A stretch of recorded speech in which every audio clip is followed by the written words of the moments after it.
Good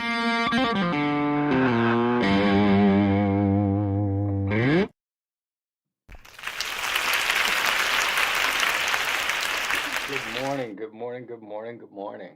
Hello, April. How are you doing? Good to see you today. I hope everybody's doing well. Looks like we have a couple of people out there. Maybe Yanan's out there.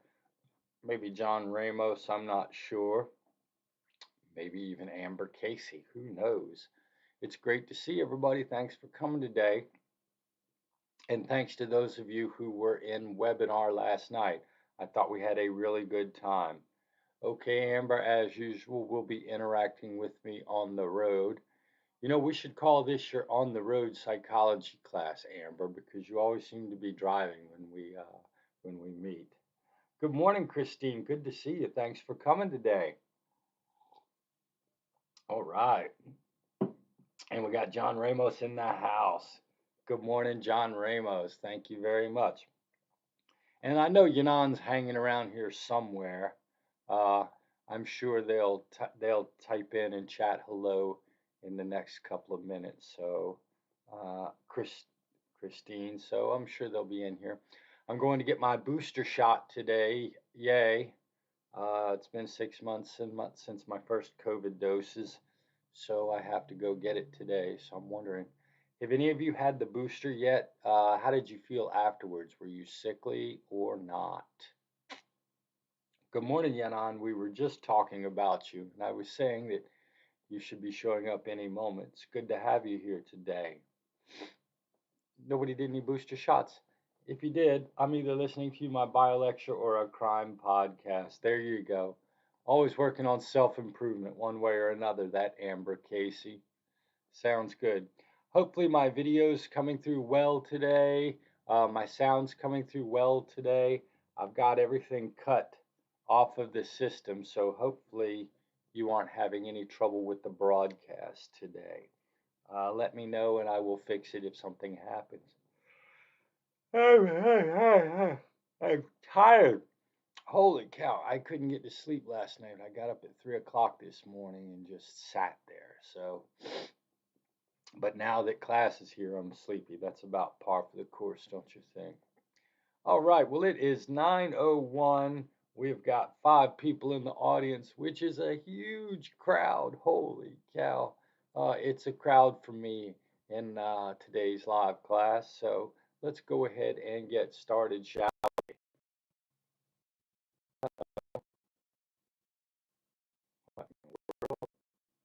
That was the slowest transition I ever saw. Okay. All right. Huh. My CPU usage spiked up to 42% there for a second. Hopefully it's okay. All right, so we're going to talk a little bit today about the diagnosis process. Arm was a little bit sore, all else okay. Fantastic. That's good to hear, Amber, because I don't want to spend a couple of days feeling like crap. I don't mind a little arm soreness, but let's see if we can keep it to that, right? So yesterday I was talking about the diagnostic process. And in fact, last night in webinar, I revisited again the difficulty of diagnosing psychological disorders. And I suggested to you that the definition of what a psychological disorder is so broad and so vague that we could really sort of almost say that anything is or anything isn't a psychological disorder, depending upon the circumstance and the context and how we choose to interpret somebody's events. More importantly, I suggested to you that there are no biological markers for mental illness. So, unlike the medical profession, we do not have x rays or CAT scans or blood tests or EKGs or any of these physiological correlates to tell us unambiguously what kind of medical illness a person has. However, just like the medical field, we are obligated to engage in differential diagnosis. That is, we are obligated to go in there and figure out exactly which psychological disorder a person has, right? Because if you had a broken arm, you wouldn't want your doctor to misdiagnose it as a torn tendon, would you? Absolutely not. And why would you? Can anybody tell me why wouldn't you want to be misdiagnosed with a broken arm or a torn ligament?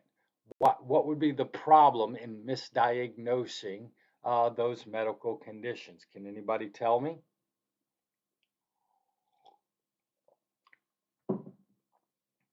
I'm going to wait a beat for you to tell me, and then I'm going to go ahead and give you the answer.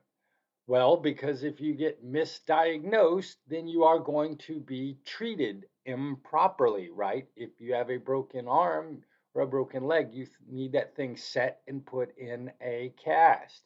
If you've torn a ligament, you need surgery, absolutely. And April there is jumping in with the correct answer. Good job, April. Exactly. And by the same token, we want to diagnose you with the proper psychological disorder so that we can give you the proper therapy or the proper medication if there is one for the disorder, right? And differential diagnosis is much more difficult, made much more difficult for psychologists because we do not have these behavioral indicators. And just like some of you may go get a second opinion from a doctor and get a different diagnosis occasionally, if you go to two different clinical psychologists and get diagnosis for your behavioral problem, you're going to find that more often than not, they come down on different diagnoses. And so, being able to do a good differential diagnosis is a very important and tricky part of the clinical psychologist skill. And we're going to talk about that today within the context of a few disorders. I'm not going to go through all of the disorders that are in the DSM, right? That are in the DSM or that are in your book, but I'm just going to cover several of the major ones and talk about them within the context of this diagnosis, this differential disorder. Now, if you look over in the bottom left-hand corner, you'll notice that in that a bunch of different disorder names that sound similar to psychiatric disorders. And let me go real quickly. So, ooh, what in the world? Why? Oh, I see the problem. There we go. Okay. So, if you look right here in chapter 2, schizophrenia spectrum and other psychotic disorders, it's a chapter, starts on page 45 and it goes all the way to page 65. And if you do that, what you're going to notice is that in this chapter, all of these disorders over on the far left-hand side are going to be listed. Schizotypal disorder. Actually, I take that back. That's in the personality disorder chapter, but it is similar and does need the differential diagnosis. But you're going to see that this chapter has delusional disorder, brief psychotic disorder, schizophreniform disorder, schizophrenia, schizoaffective, substance-induced psychotic disorder, and psychotic disorder due to another medical condition. So these are all of the different disorders that are going to be related to the experience of psychosis. However, these are all different disorders that may or may not require different treatments. So when you go into the clinical psychologist, it is there to figure out which one of these disorders you have. Now, if you look up at the top of the screen here, I've got the list of symptoms that are present in full-blown schizophrenia. And let me make sure in case I want to read this out. Let's see, bipolar, schizophrenia. Okay, here we go. So, these are the 5 symptoms that you need in schizophrenia. You must have 2 or more of each of these symptoms present for a significant portion of time for a 1-month period. And at least one of these symptoms must be 1, 2, or 3. So you have to have at least 2 of these symptoms, and one of them must be either 1, 2, or 3. Now, a hallucination is a perceptual distortion. You hear something or you see something. Most typically, the hallucination that you're going to have present with schizophrenia is auditory. Most people are going to hear voices in their head. That's the typical hallucination that goes with schizophrenia. Now, people with schizophrenia often are going to have a delusion. How is a delusion different from a hallucination? A hallucination is a sensory experience. A delusion is a cognitive experience, okay? So you hear voices is a hallucination. You think your uncle is out to kill you is a delusion, unless your uncle actually is out to try and kill you, right? So we have hallucinations and delusion. I'm hearing voices. Are you being funny or are you being serious, Ronique? Or are you talking about the fact that sometimes you talk to yourself in your mind? I mean, I hear myself telling me what I should do or what I need to do. Really? You do hear voices, Ronique. That's very interesting. Maybe we should talk about that at some point. That would be interesting to share with the class if you'd feel comfortable. Okay? So, uh, am I sick? I mean, are these voices persecuting you? Are they making you feel bad, or just are you sometimes talking to yourself in your mind, Ronique? That's an interesting question. And you might have, if you're hearing voices, uh, um, wow, I don't even know where we'd put you in this particular chart. I don't think you're necessarily sick. You seem pretty put together to me, Ronique. Pretty smart, pretty intellectual, so I don't think so. But you have hallucinations, delusions, and disorganized speech. Now, if you watch Gerald, the video I put in this week's chapter, you'll notice that Gerald was not very good at communicating. He couldn't finish a thought. When he would start talking, he would change halfway through a sentence. A lot of times, when you asked him a question, he wouldn't respond in an appropriate manner. So you would ask him question one, and you would get an answer for question two, three, or four. So his speech was very, very disorganized. Sometimes they call it word salad. Sometimes they call it loose associations. He just bounced from moment to moment and didn't really make a lot of sense talking. So his speech wasn't productive, is what we would call it. His speech was not productive. Now, typically you're going to see disorganized behavior. A lot of times you're going to see some sort of weird behavioral tic that goes along with schizophrenia. If you watch the Gerald video, you'll notice that the whole time he was twirling his hair. And he did this the whole time. I don't have any hair on the top of my head, but he had long hair and he was just twirling it in this purposeless, aimless behavior. That's a characteristic of schizophrenia. And he demonstrated inappropriate emotion. He was very, very excitable and angry and happy and manic all at the same time. He was all over the place. Or sometimes what you're going to see in schizophrenia is they will actually lose their emotional affect. They'll go flat, if you will, and not have any of these affects. Now, here's the thing. If you look at this list up here, what I've written them in different colors. If you see somebody, typically, and I should have done the disorganized speech too, typically in schizophrenia, you're going to have at least one of the first two and one of the other psychological characteristics. If you don't, you may not receive a diagnosis of schizophrenia. So for schizophrenia, you have to have one of the first three and at least two of these disorders. Okay. And for a significant portion of the time since the onset of the disturbance, level of functioning in one or more areas, such as work, interpersonal relations, or self care, is markedly below level achieved prior to onset.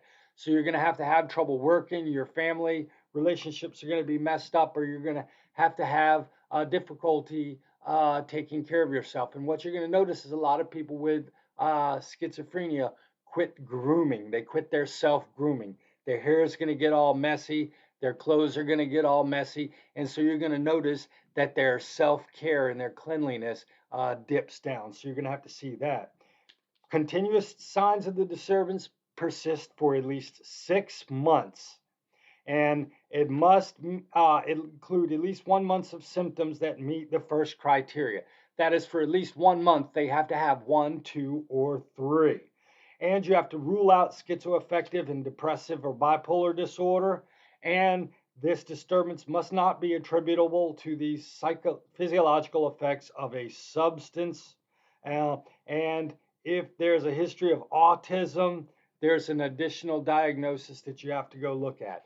So if you look in this particular couple of pages right here, it tells you how to diagnose schizophrenia. So you have to have 1, 2, or 3 for at least a month. You have to have had some of these symptoms for at least 6 months. It has to occur without the context of being on drugs or having another psychological disorder. And you have to show some sort of impaired functioning in your ability to work, get along with others, or keep yourself clean. And so these are sort of the characteristics that you're the behavioral characteristics that are going to be listed in the DSM. Now, if you have different combinations of symptoms, you may get a different psychological diagnosis. If you've been using, let's say, methamphetamine or cocaine or heroin, and you're starting to have hallucinations and delusions, then, or you're in the if you're in a medical situations and they're giving you painkillers or something, and you start having these symptoms, then I wouldn't diagnose you as schizophrenic. I would say, you know what, it's a substance or medication induced psychotic disorder. On the other hand, some people only have category 2. They only have delusions. Otherwise, their language is perfect. Otherwise, they look and dress well. Otherwise, their emotional functioning is good, in which case you would give them a delusional disorder. If a person has these delusions for a brief time, maybe 6 hours, maybe a day, maybe 2 days, then you might say they've had brief psychotic disorder. If they've had sort of a lighter version of this and it hasn't lasted 6 months, you would give them a schizophreniform disorder. On the other hand, if the person also seems to be exhibiting bipolar disorder or depression that's strongly demonstrated also along with this, you would give them schizoaffective disorder. So do you see how we're using different symptoms to try and pin down exactly what psychological disorder you are? Does everybody see that? Does everybody see the difficulty? So if you have a mood disorder along with these symptoms, then you don't get schizophrenia, you get schizoaffective. If you just have the delusions, then I give you delusional disorder. If you've been taking drugs, then I give you substance or medication induced psychotic disorder. If you have these symptoms, but they're not too serious, I give you schizophreniform disorder. So, in a sense, what I'm attempting to do is to use your pattern of symptoms to carefully diagnose which psychological disorder you may have. Now, Ronique, along with hearing voices, and I'd be curious, what do these voices, does it move from category to category? Um, that's a great question. It's not supposed to. Does a broken bone turn into a torn ligament? No, it does not. Unfortunately, when you're looking at behavioral symptoms, sometimes the diagnosis can get a little bit fishy. That's why it depends on when you go to the clinical psychologist. If you go in January, your behavioral symptoms may be such that I give you schizoaffective disorder. If you go to a different clinical psychologist 2 months later, you may have a different set or pattern of behaviors, and another psychologist may diagnose you as having a full-blown schizophrenia.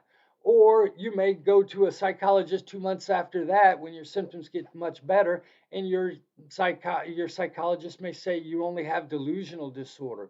So while it's not supposed to, in a perfect sense, the symptoms and the diagnosis, in a sense, are a little bit malleable.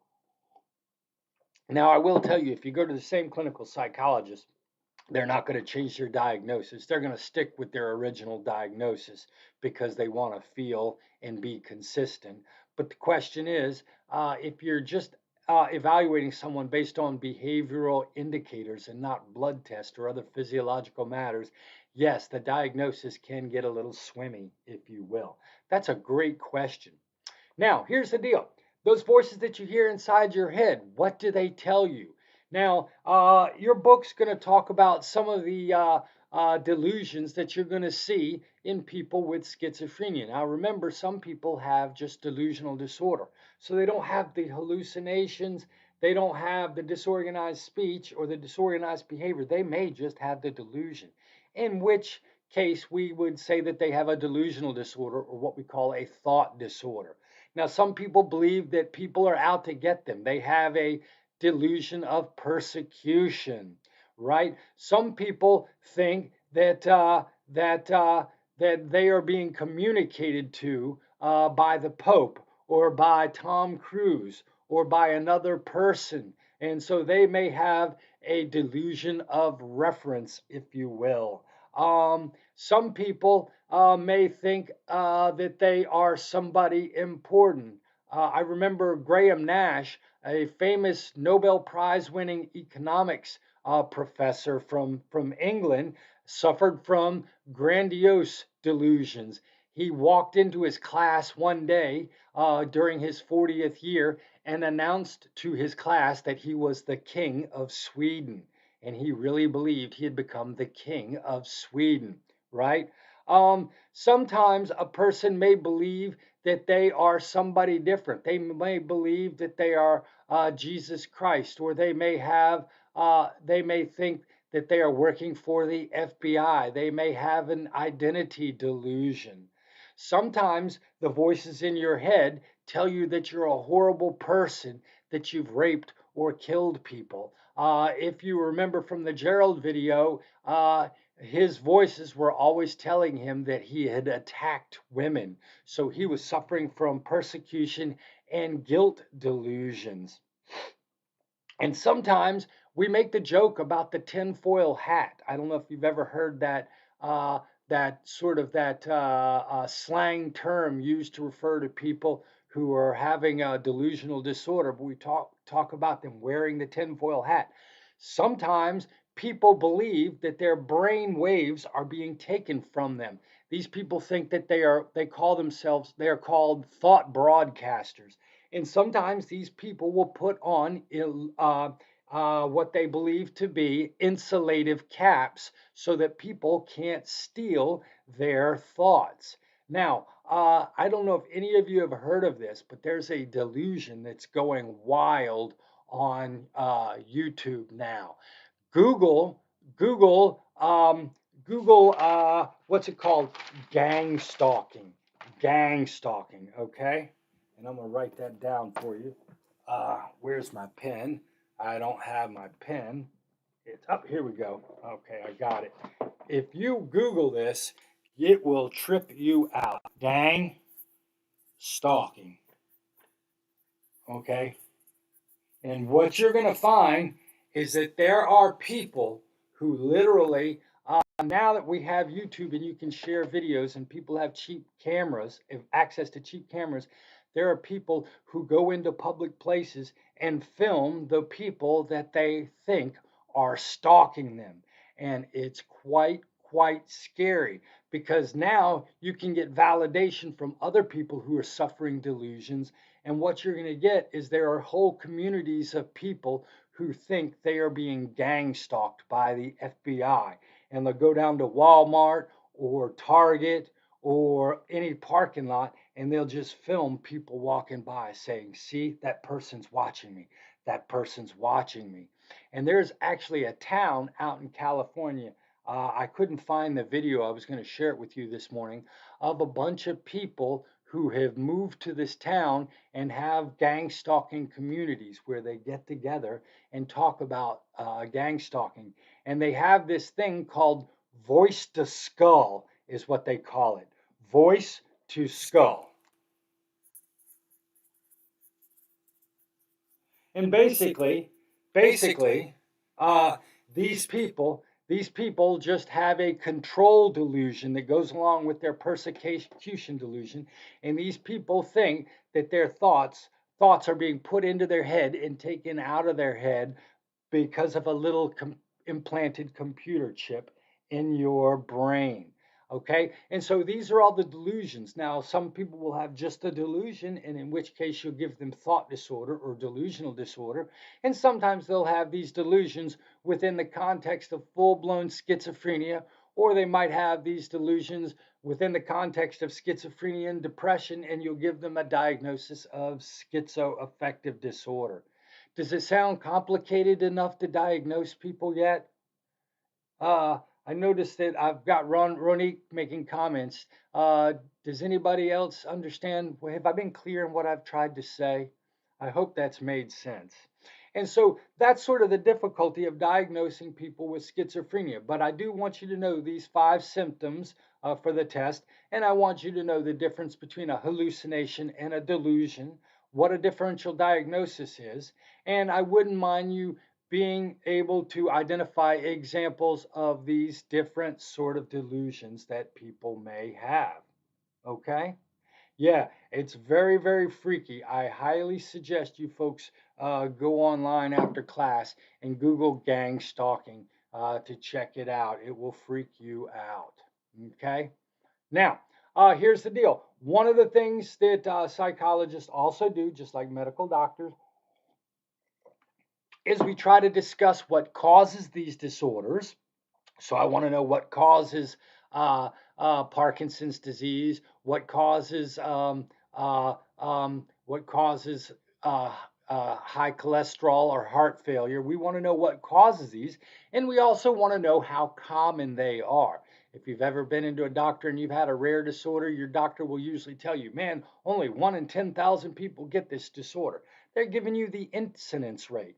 And if your doctor says, you know what, you're eating too many fatty foods and too much sugar, and that's going to cause diabetes, then your doctor is trying to explain to you the etiology of this disorder.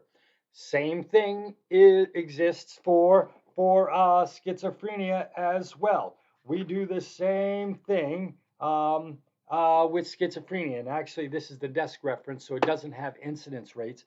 But in the large size of they're also going to include etiology and incidence rates. This is just a list of symptoms, the desk reference. See, it says desk reference. This isn't the full book, but the full book's going to include the etiology and incidence rates. Now, what I will tell you is if you look at this chart underneath here, they've done gene studies or behavioral genetic studies to find out if is a genetic component to schizophrenia. In fact, they've done behavioral genetic studies on most of the psychological disorders, and you're going to find a lot of them have a genetic component and a few of them don't. Schizophrenia does have a genetic component. In fact, if your identical twin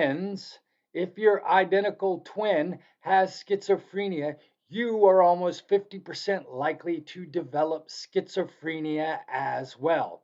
On the other hand, if you look at this, the unrelated person, the incidence rate of schizophrenia is 1%. So if you have schizophrenia and I pick another person out of the crowd, the chance that I will pick another person with schizophrenia is 1%. So if one identical twin has it and the other identical twin is 50% likely, you can see that that's much greater than 1%. So there is clearly a genetic component to schizophrenia. Now, we know that when you give people drugs that impair their dopamine function, that decrease the effectiveness of dopamine, their hallucinations and their delusions seem to get better. So, for that reason, we believe that schizophrenia is related to excessive amounts of dopamine in the brain. This is called the dopamine hypothesis. How exactly does this work? Where in the brain does this exactly work? We don't know. All we know is that when you give them Thorazine or Haldol or some of the newer antipsychotics like risperidone, their symptoms get better. So we believe that dopamine is somehow related to schizophrenia. Is that vague enough for you? That's the state of the science. I hate to say it. Brain scans of people with schizophrenia have shown that they have enlarged ventricles. Ventricles, we haven't talked about them because they're not of clinical significance within the field of psychology.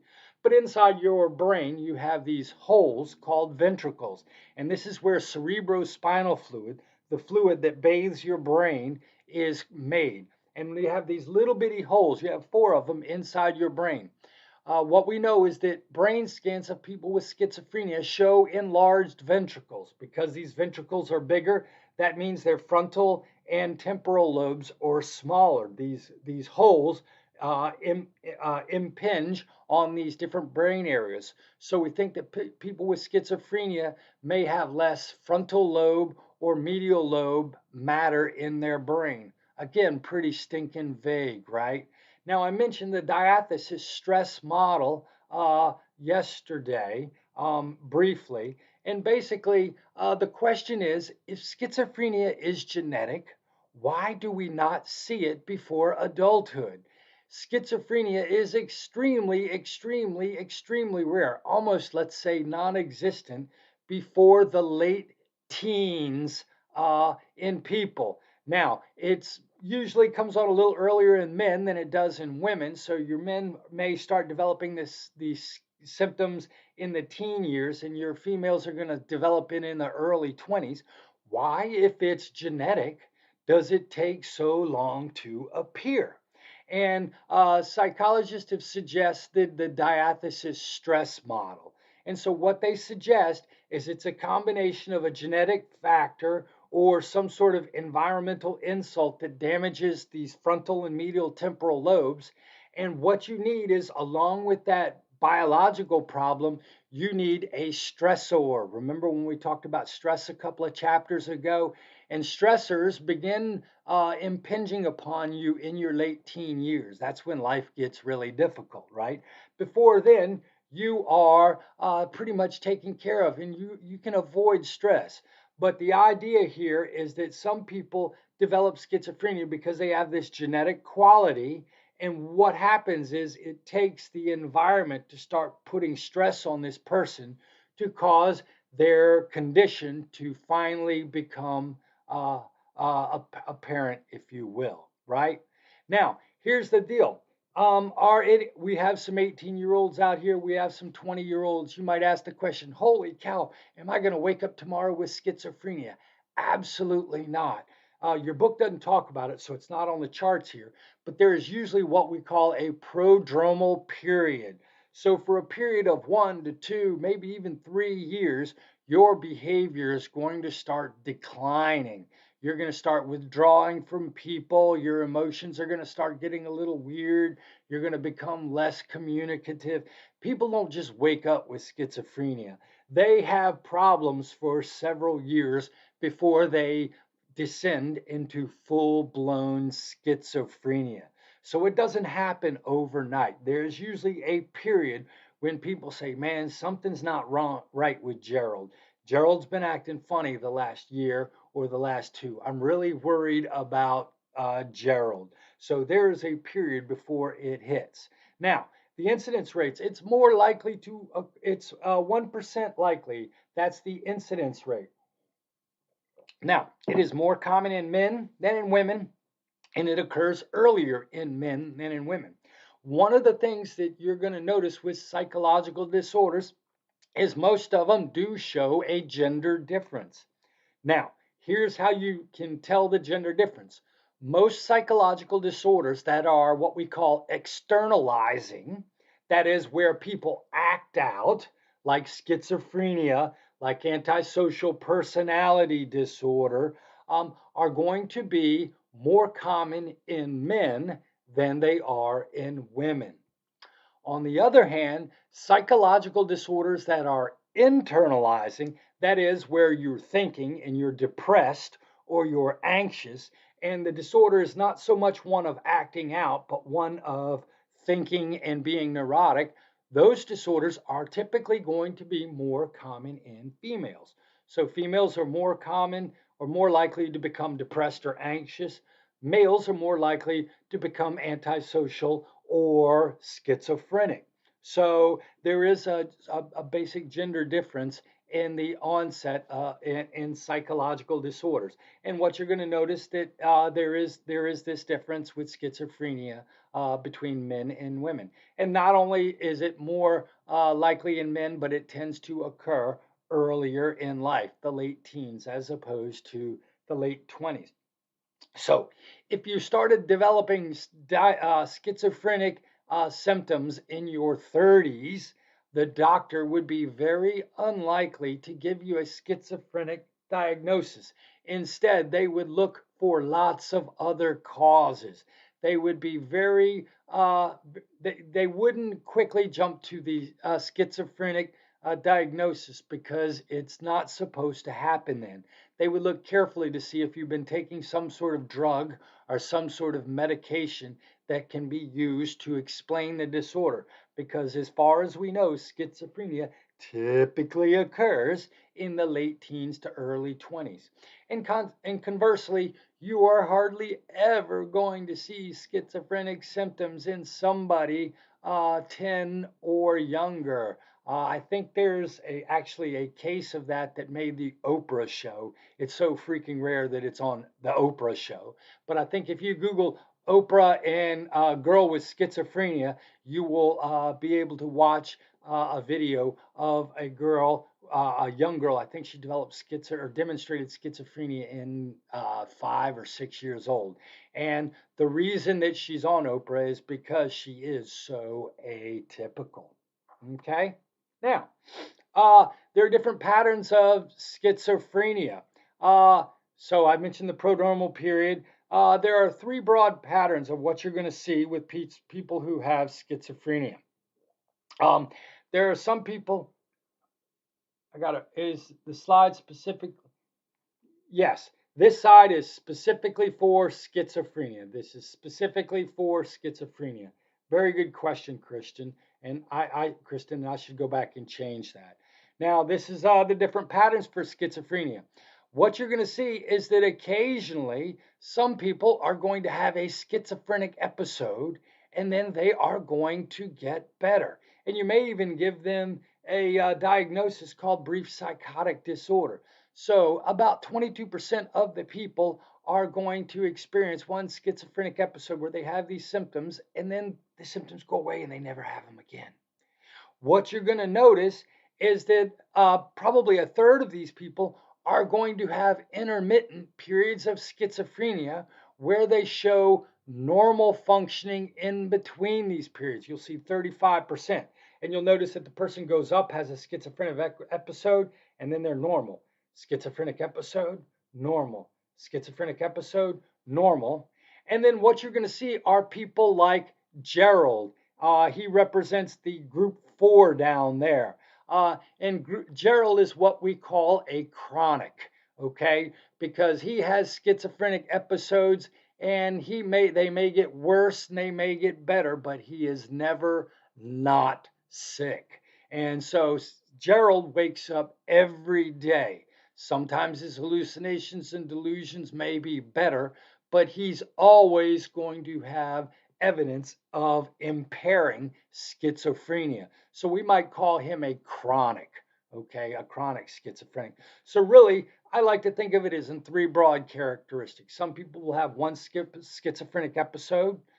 About one third of the people will have one schizophrenic episode. About one third will have schizophrenic episodes and be normal in between. And about one third of your patients are going to be chronic and they're going to have ongoing schizophrenia. And this relates to the prognosis of the disease, right? So if you have cancer, is the cancer going to get better or is it going to kill you? If you get diabetes, will the diabetes go away? What is the likely course of outcome? So, just like a medical doctor, we're interested in not only the differential diagnosis, figuring out exactly what disorder it is, that's at the top. We are also interested in the etiology, what causes it. We're also interested in the incidence rate, how often it occurs and when it occurs and to whom it occurs. And we're also interested in the prognosis. What are the long term outcomes associated with this disorder? And all of these represent our attempt to understand this disorder, these disorders, as best as possible so that we can treat them as efficiently as possible. But before we move on, I want to remind you again, psychological diagnosis involves the evaluation of behavioral symptoms. We do not know biologically what is going on that affects a person's psychological functioning. We know it has something to do with their situation. We know it has something to do with their psychology and their early experiences. And we know it has something to do with their genes. But we are not exactly sure what causes psychological disorders. Keep that in mind. Keep that in mind.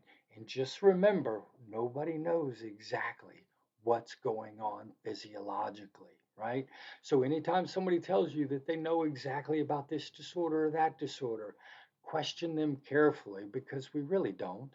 And when we give you medications for psychological disorders, we only know that they are working because they change your behavior. We really don't know what's going on physiologically in all parts of your brain. Now, let's talk about the differential diagnosis of depressive disorders. Now, there are several different depressive disorders that you can get. Oh my goodness, let me see. Can I pull these up quickly enough? Yes, here we go. Let's see. What are your different depressive disorders? Do do do do do do do do do. Oh, I can't pull it up real quickly. Let's see. Okay, disruptive mood dysregulation disorder, major depressive disorder, persistent depressive disorder, premenstrual dysphoric disorder, substance or medication induced depressive disorder, uh, depressive disorder due to another medical condition, unspecified depressive disorder, um, uh, and there's even seasonal affective depressive disorder, seasonal affective disorder. So there are lots of different kinds of depressive disorder. For today's class, I've only identified two of them that I want to talk about a differential diagnosis between. All right, so depressive disorders represent another category in this book. So some people have major depressive disorder and some people have persistent depressive disorder. A major depressive disorder is if you have at least 5 of the following 9 symptoms for at least 2 weeks. If you have 5 of these 9 symptoms for at least 2 weeks, your doctor can diagnose you as having had a major depressive disorder. So, what are these symptoms? Well, if you get sad or irritable, if you lose interest in pleasurable activities like talking to your friends, going out, having sex, if you have a difficulty of sleeping, or if you sleep too much, if you lose weight or gain weight, if you have difficulty concentrating, if you have feelings of guilt or worthlessness, if you just experience apathy and disinterest in doing anything, or an inability to get yourself up and do anything, or if you have suicidal thoughts, if you have 5 of these symptoms for less than 2 weeks, or for at least 2 weeks, you have had a major depressive disorder. I'm looking in the chat bar, and yes, Janie, the young lady's name was Janie, Erica Tyler, with the assist there. Yeah, definitely check out the Janie video because she is a unique person in that she's demonstrating schizophrenia far too early. But if you have any of these 5 symptoms for at least 2 weeks, you have been you will be diagnosed, you can be diagnosed with having had a depressive disorder. Now, we know that people experience depression more frequently than any other psychological disorder. In fact, it's called the common cold of psychological disorders. It is so common. It occurs in 7% of the population. It's going to be more common in women than in men, And we know that when you give people drugs that magnify the amount of serotonin in their brain, serotonin is a mood related neurotransmitter. When you give people drugs that magnify the effects of serotonin, their mood seems to improve. And so we think that depression is related to serotonin functioning. Now, there are some people who have a different kind of depression called persistent depressive disorder. Now, these people will only have two of these symptoms, but they'll have them for at least 6 months. If you have two of these symptoms for 6 months, your doctor will not diagnose you with a major depressive disorder. They instead will diagnose you with a persistent depressive disorder. So if you look down below me, what you're going to see is a graphical representation of mood decline as it relates to depressive disorder and a persistent depressive disorder. And what you'll see is for major depressive disorders, you get a more serious decline in mood, but it doesn't last as long as it does for persistent depressive disorder. Now, there are some people who experience depression during the winter. And these people are diagnosed with seasonal affective disorder. And you know, the treatment for these people is to send them to a tanning bed where they can get UV light. And the UV light seems to improve their mood. All right. Now, we're going to differentiate depressive disorder from those people who have bipolar disorder or what used to be called manic depressive disorder. Now, in bipolar disorder, people's mood swings back and forth in a very extreme fashion. They don't just get depressed, they get depressed and they get manic. What is mania?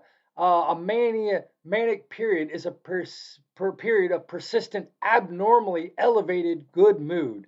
I mean, an expansively good mood. I mean, an amazingly good and large and extroverted mood that's sometimes accompanied by grandiose ideas, hyperactive behavior, racing thoughts, and a diminished need for sleep. So if you've ever talked to somebody, wow, you're acting manic today, you know what I'm describing. The person is just energetic and their mood is just amazingly over the top. Sometimes we say people are acting in a manic fashion, right? Because I got a divorce and now I'm fantastic. You know, that's a that's a good question, Kristen. The weird thing is when we're diagnosing people based on behavioral symptoms, we have to take into account their context, right? If your grandparent dies or your spouse dies or you're in a bad marriage, of course you're going to be depressed and apathetic and you're going to maybe not eat as well and lose weight, right? And the thing is, if you go in there and your doctor doesn't do a full workup on your context, they may misdiagnose a bad marriage as being depressed. And you know, Christine, I would say maybe you weren't even depressed, you were just in a bad marriage. And there's the difference between having a psychological disorder and having a bad situation, which makes you become depressed. A lot of people in the world think that it's abnormal to be sad. You know what? If you lose a loved one, you're supposed to be sad. You're not depressed. Don't go to a doctor and get medication. You're supposed to grieve and feel sad when something bad happens. When you've got big projects and your work is overwhelming you and you don't have a good work life balance, of course you're going to be anxious. You don't necessarily have an anxiety disorder, you have a situational problem. And what I find is that people seem to think that they are supposed to be perfect emotionally no matter what's going on in their life. And that is in fact not true. We have medicalized the feeling of negative emotions these days, in my opinion. Um, and so, uh, uh, depression is more common in women than in men. And the crazy thing is, bipolar shows equal incidence rates in males and females. A lot of the disorders that I've read don't have this equal occurrence. but bipolar is one, which you're going to see equally in men and women. So the patient will swing back and forth between manic episodes and depressive episodes. And by the depressive episodes, you can be diagnosed using the same criteria that are used to diagnose depressive disorder. So if I switch to the next chapter on bipolar disorders, when it starts talking about the criteria for a depressive episode within the context of bipolar, it's going to talk about the same symptoms that you're going to see in depression. The differentiating factor is that the person is also going to experience hypomanic periods. That is, periods of abnormally elevated moods. Now, what you're going to notice is that we have two pictures of people below here, and you're going to see two different patterns of bipolar 1 and bipolar 2.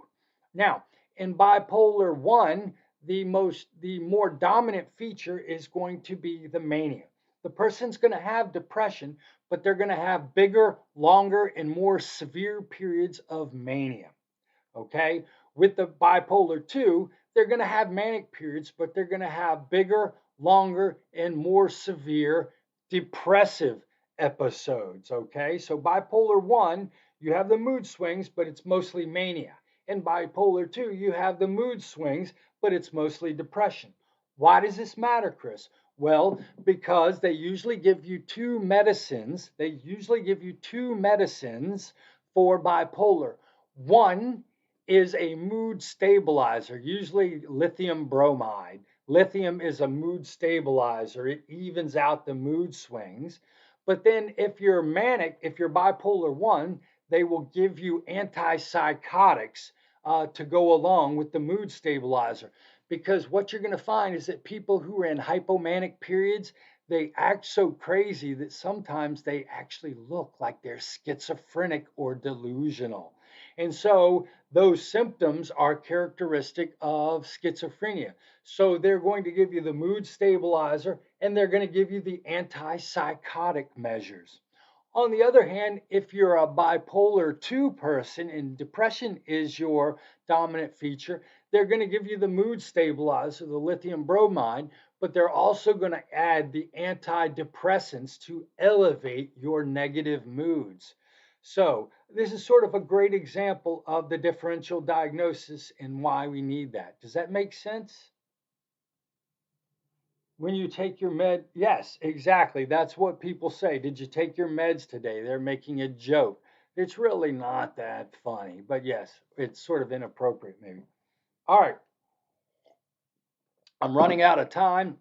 I hope you've learned something today. Go ahead and type in the chat bar and let me know if you've learned something interesting today. Quickly. Personality disorders. Personality disorders are rigid, extreme personality styles that disrupt your normal functioning. It's okay to be paranoid once in a while because people are out to do you harm. But if you're always paranoid and it interrupts all your relationships, then it's a personality problem. You can be emotional. We all have emotional days. But if your emotions are consistently inappropriate and it impairs your ability to function in the world, then you know what? You have a personality problem. You know what? It's okay to be strange or unique sometimes or have different qualities that make you a little bit odd or unique. But if your personality is so odd that you can't fit in with the rest of the world, you may have a personality disorder. So, a personality disorder is a persistent, rigid, extreme personality style that develops over the first 15 years of your life that disrupts your normal functioning.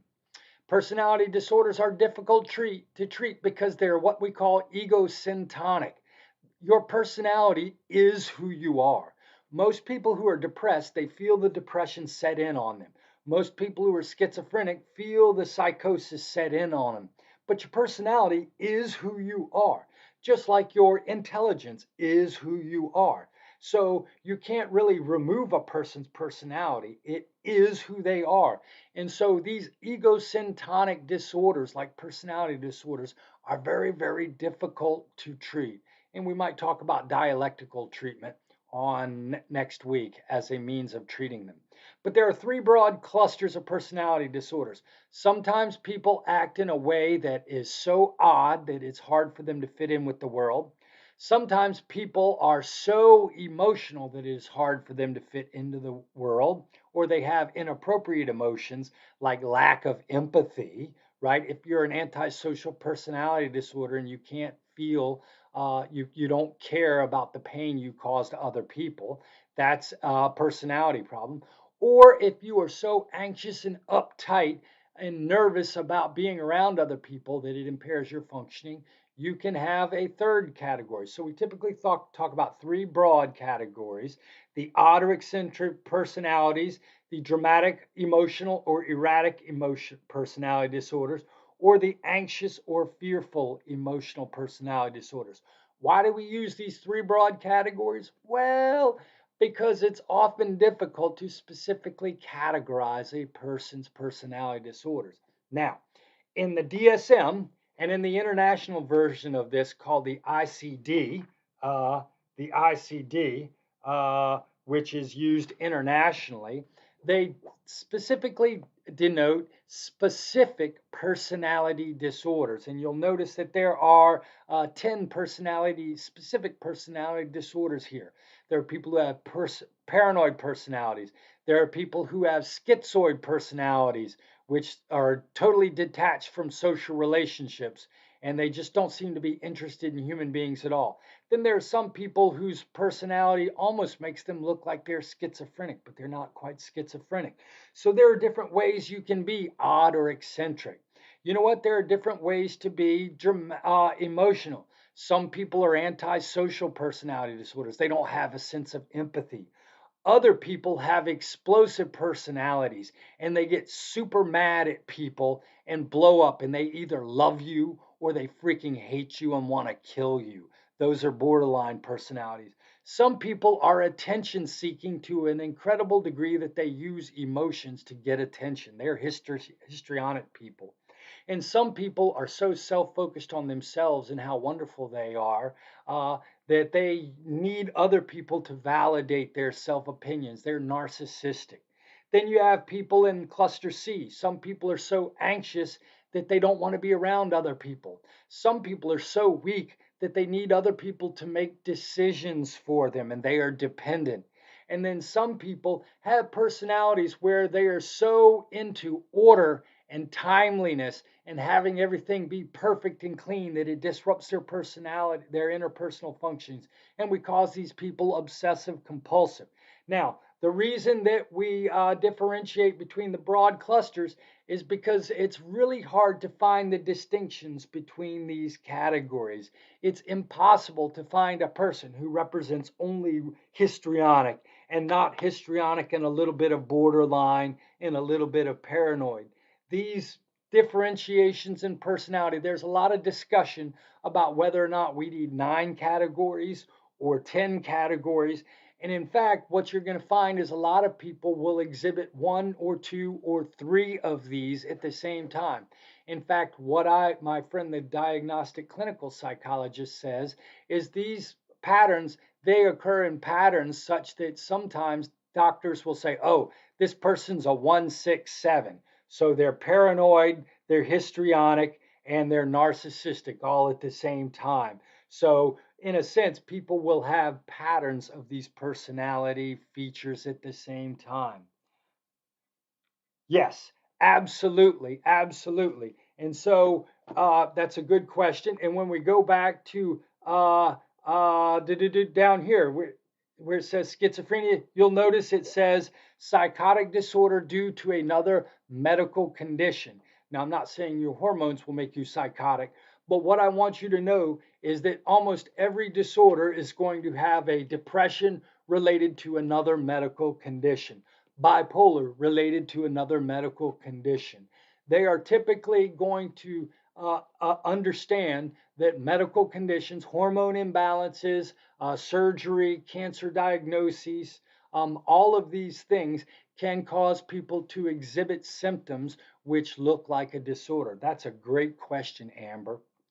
Okay, you know what? I have kept you longer than I wanted to. It is now 9:58. I hope everybody learned something useful today. Ronique, thank you for commenting and participating today, and you did a great job last night too. Those of you who were not able to make it last night to webinar, we will have another webinar again tonight.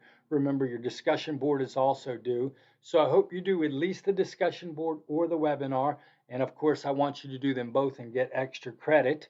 But hey, have a great day. Take care and don't forget to take your meds. All right. Have a great day.